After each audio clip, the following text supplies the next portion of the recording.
Hey everyone, it's Derek from At the Edge of the Woods.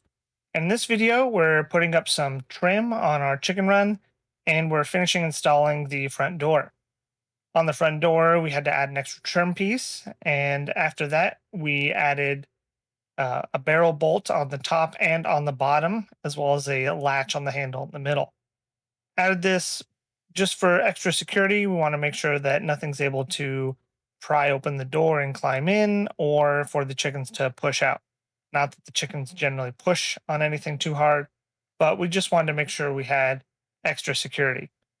So we installed barrel bolts on the top and bottom, pretty simple, and then a latch in the middle of the door that we can use kind of as a handle.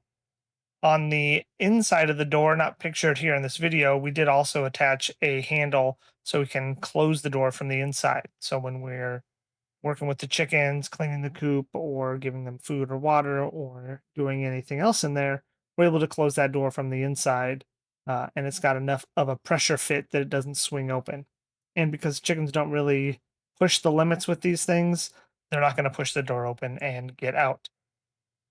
After finishing the front door, we start adding the trim that goes around the outside of the coop.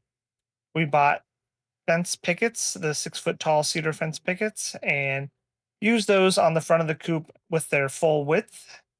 This gives a nice finished look, I think. I think it looks really good. And then around the sides and the back, we actually rip the fence pickets in half so that we can use them a little bit more than having to just buy extra fence pickets. This helps give us some more coverage with saving some money.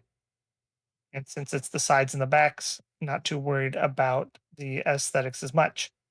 On the right side of the coop, it's kind of hard to see, but there is a tree growing right next to the coop, which did make it a little bit difficult to attach a couple pieces of trim, but we'll make it work. And then at the end of this video, we're actually going to move the chickens from the garage out into the coop and have them live out there full time.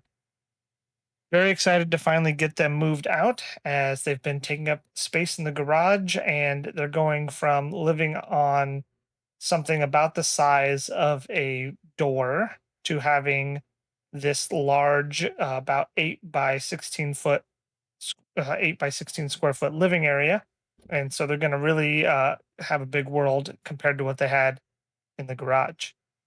So, all in all, not too bad for a day's work here to get the trim cut and put up and get the chickens moved out. And I hope you guys really enjoyed this video, and we look forward to seeing you next time. Thank you.